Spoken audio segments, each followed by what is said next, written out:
भूत प्रेत, जादू टोना और एलियंस के बाद एक नई थ्योरी आजकल आपने जरूर सुनी होगी, पैरेलल यूनिवर्स।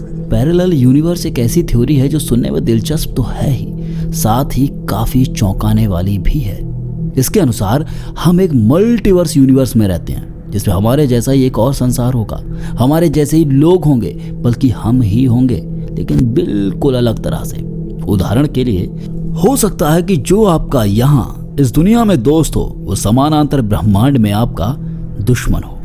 बल्कि ये भी संभव है कि यदि आप यहाँ जीवित हैं तो पैरेलल यूनिवर्स में मर चुके हो, या फिर आपका कोई दोस्त या साथी या जानने वाला यहाँ अगर मर गया है तो हो सकता है कि वो समानांतर ब्रह्मांड अर्थात पैरेलल यूनिवर्स में जिंदा हो। चलिए आपको असल जिंदगी की एक घटना सुनाता हूँ और आप ही तय कीजिएगा कि ये घटना पैरेलल यूनिवर्स की थी या फिर भूत प्रेतों की। इस एक घटना ने एक समय पूरे देश को सोच में डाल दिया था और चौंका दिया था। सन 1980 के दौरान दिल्ली में भीड़ बढ़ने लगी थी। लोग काम की तलाश में आना शुरू हो गए थे।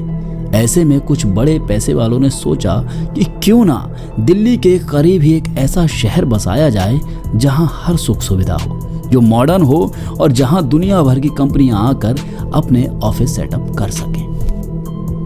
क्योंकि आइडिया में दम था, इसलिए काम ना केवल जल्दी शुरू हो गया, बल्कि जल्दी ही बड़ी बड़ी बिल्डिंगें वहां नजर आने लगी। लेकिन इस दौरान बड़े अजीब वाकये घट रहे थे। जहां तहां खुदाई के दौरान वहां कंकाल निकलते। इसका कारण था दिल्ली और जयपुर जाने के लिए मुगलों के दौर में व्यापारी लोग इस रास्ते से निकलते थे और डाकुओं के गिरोह इस तलाश में हमेशा रहते कि कब कौन व्यापारी इस रास्ते से निकल रहा है।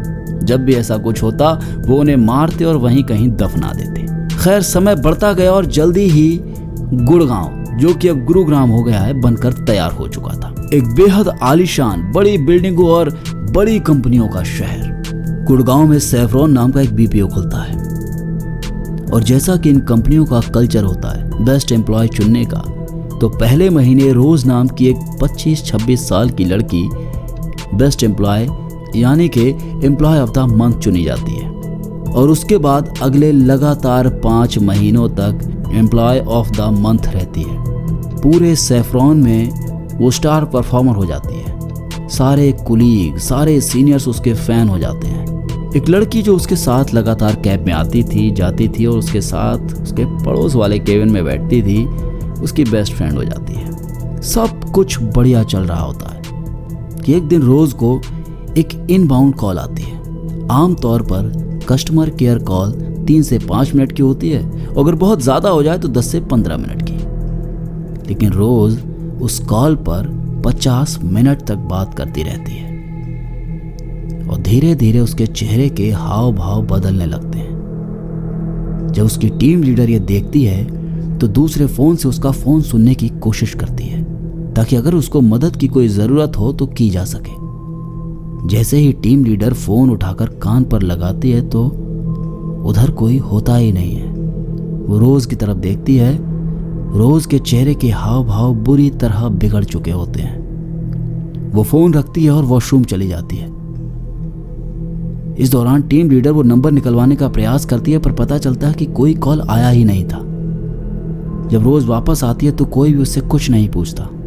वो चुपचाप अपना बैग उठाती है और निकल जाती है। एक 25-26 साल की लड़की जो अपने सारे टारगेट पूरे करती है, जो शुरुआत से लेकर अब तक एम्प्लॉय ऑफ द मंथ रही है, जो कभी थकती नज़र नहीं आती और जो सबसे सफल एम्प्लॉय है। अपनी इन बड़ी सफलताओं के पीछे वो एक गहरा रहस्य छुपाए बैठी थी, जिससे अब जल्दी ही पर्दा उठने वाला था। रोज़ अगले दिन ऑफिस नहीं आती। सबने सोचा कि शायद तबीयत ख़राब रही होगी या कोई और कारण, लेकिन रोज़ अगले 1 हफ्ते लगातार ऑफिस नहीं आई। तब सीनियर्स, उसकी टीम लीडर और उसके दोस्तों को लगा कि कुछ तो अजीब है। उन्होंने वो ड्राइवर जो रोज़ को छोड़ता था और पिक करता था उससे कहा कि वो उसके घर जाएं और जाकर पता करें कि रोज़ आखिर आ क्यों नहीं रही। वो ड्राइवर उसके घर जाता है, जाकर पता करता है, लेकिन मकान मालिक उसे जो कुछ बताता है, जब वो आकर वापस ऑफिस में बताता है, सबके पैरों के नीचे से ज़मीन खिसक जाती है। वो कहता है कि मकान मालिक का कहना है कि रोज़ नाम की कोई लड़कियां नहीं रहती, बल्कि कभी नहीं रहती थी। आपको शायद कोई गलत फहमी हुई है, आसपास हो सकता है पड़ोस में किसी के यहाँ रहती हो पर यहाँ नहीं। इसलिए वो ड्राइवर आसपास के सभी घरों में भी पूछता है, लेकिन सबसे यही जवाब मिलता है कि रोज़ नाम की कोई लड़की यहाँ नहीं रहती। इसके बाद सभी रोज़ के बारे में अपनी अपनी किराए बना लेते हैं और अपने काम में लग जाते हैं। धीरे धीरे ये हफ्ता महीने में बदल जाता है, लेकिन रोज़ की अब तक कोई खबर नहीं।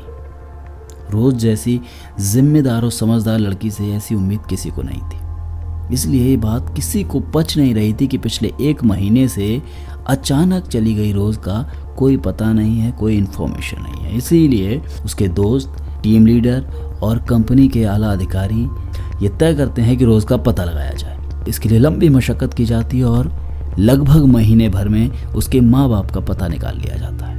कंपनी के आला अधिकारी उसके घर जाते हैं, उसके माँ बाप से मिलते हैं और उन्हें बताते हैं कि आपकी बेटी रोज़ हमारे यहाँ काम करती है, लेकिन पिछले महीने सवा महीने से वो एकदम गायब है। एक दिन अचानक उठी और चली गई, उसके बाद से उसकी कोई इन्फॉर्मेशन नहीं है। बस वो ये जानने आए हैं कि आखिर क्या दिक्कत है, वो ऑफिस क्यों नहीं आ रही। इस पर उसके पिता उन लोगों से पूछते हैं कि रोज़ आपके यहाँ कब से काम कर रही है। तो वो जवाब देते हैं लगभग 6 महीने से।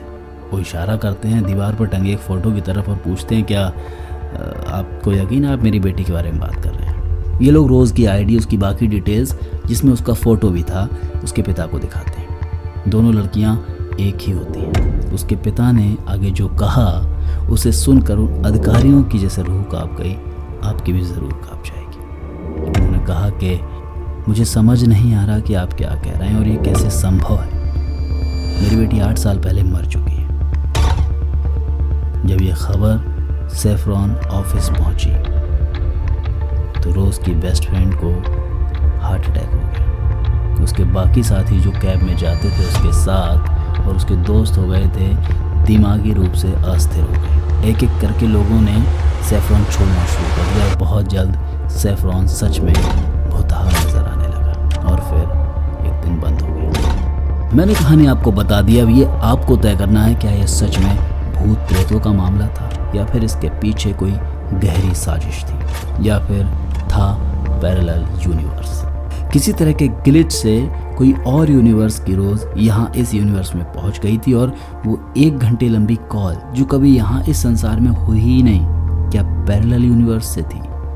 और उस कॉल पर जो बातें हुई, क्या उन्होंने रोज़ को मानसिक रूप से इतना परेशान कर दिया और फिर किसी तरह से वापस अपने यूनिवर्स में बुला लिया।